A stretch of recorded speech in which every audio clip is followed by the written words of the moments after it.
அஸ்ஸலாமு அலைக்கும். Hi friend, welcome to போனோ கிச்சன். இது இன்னைக்கு செவ்வாய்க்கிழமை மதியம் லஞ்சுக்கு ரெடி பண்ணிட்டு இருந்தேன். காய்கறி வாங்கி வந்தது இருந்துச்சு. சரி, நாளைக்கு முஹர்ரம் மட்டன் ஏதாவது சமைச்சிக்கலாம், இன்னைக்கு இருக்கிற காய்கறி காலி பண்ணணும்னு சொல்லிட்டு அடுப்பில் சாதம் வச்சுட்டு அப்படியே வெண்டைக்காய் புளிக்கறி வைக்கலாம். பொண்ணு இன்னைக்கு காலேஜ் லீவு தான், வீட்டில் இருக்கா. இன்றைக்கி நாளைக்கு லீவு தான். அப்புறமா வியாழக்கிழமை தான் அவளுக்கு செமஸ்டர் எக்ஸாம், அதனால் 2 நாள் படிக்கிறதுக்கு லீவ் விட்டுருக்காங்க. சரி, அவள் வீட்டில் இருக்கும்போது ஏதாவது செய்யலான்னு பார்த்தா ஒரே மழை, வெளியில் போய் எதுவும் வாங்க முடியல. சரி, இருக்க காய்கறி வச்சு ஏதாவது செய்யலாம் அப்படின்னு சொல்லிட்டு வெண்டைக்காய் புளிக்கறினா கொஞ்சம் சாப்பிட்டுக்குவா. எனக்கு உருளைக்கிழங்கு பொரியல் வைக்கணும், இல்லைனா அவரைக்காய் இருந்துச்சு, இப்போ பொரியல் வைக்கலான்னு பார்த்தேன். மிக்ஸி ரிப்பேராக இருக்கறனால எதுவுமே அரைக்க முடியல. அதனால் சரி, பொரியலுக்கு எதுவுமே ரெடி பண்ண முடியாது அப்படிங்கிற மாதிரி இருந்துச்சு. அவரைக்காய் தோரம் வச்சா நல்லாயிருக்கும். இன்றைக்கி குழம்புக்கு கூட தேங்காய் எதுவுமே ஊற்றாமல் தான் குழம்பு வைக்கிறேன்.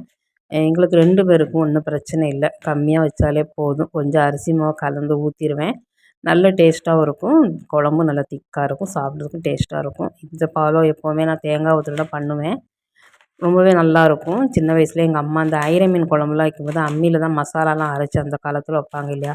அப்போ கொஞ்சம் தேங்காய் அரைக்கும்போது எங்கள் அம்மா கொஞ்சம் அரிசி ஊற வச்சு அந்த அரிசியை ஆட்டுவாங்க, மிக்சியில் வச்சு அரைச்சி ஊற்றுவாங்க. ஐர மீன் குழம்புக்கு ரொம்ப டேஸ்ட்டாக இருக்கும்னு சொல்லுவாங்க, நான் கேட்டேன். சரின்னு சொல்லிவிட்டு அந்த டெக்னிக்கை ஃபாலோ பண்ணிட வேண்டியதான். கரண்ட் இல்லாத நேரம், இந்த மாதிரி மிக்ஸி ரிப்பேராக இருக்கிற நேரம்.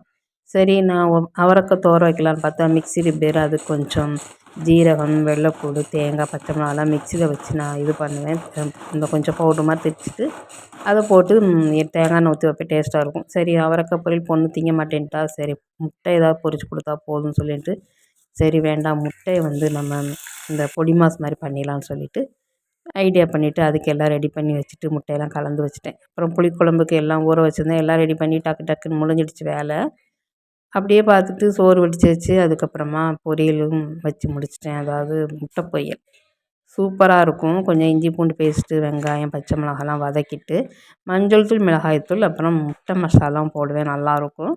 வெங்காயம் நல்லா போட்டு அதிகமாக போட்டு செஞ்சால் சூப்பர் டேஸ்ட்டாக இருக்கும், நல்லாவே இருக்கும். இந்த புளிக்குழம்புக்கு அது ரொம்ப நல்லாயிருக்குன்னு சொல்லிவிட்டு அதை செய்ய ஆரம்பிச்சிட்டேன். அதுனா பொண்ணும் சாப்பிட்டுக்கூடா இல்லையா அப்படின்னு சொல்லிவிட்டு ஒரு பக்கம் குழம்பு ஒரு பக்கம் இப்படியா முடிஞ்சிடுச்சு.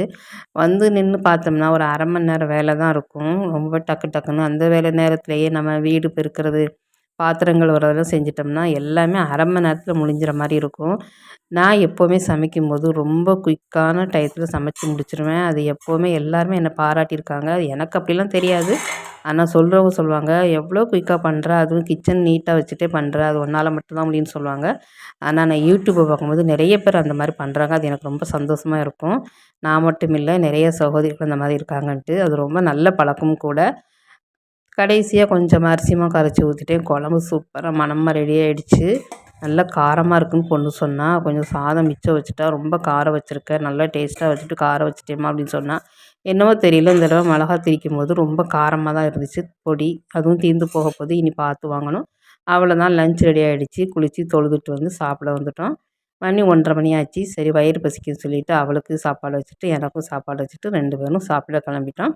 டிவி பார்த்துக்கிட்டு அவள் சாப்பிட ஆரம்பிச்சிட்டா. நானும் பக்கத்துலேயே உட்காந்து 2 பேருமா சேர்ந்து சாப்பிட்டு ரொம்ப சந்தோஷமாக இருந்துச்சு. இந்த வீடியோ உங்களுக்கு பிடிச்சா லைக் பண்ணுங்கள், மறக்காமல் சேனலை சப்ஸ்கிரைப் பண்ணுங்கள்.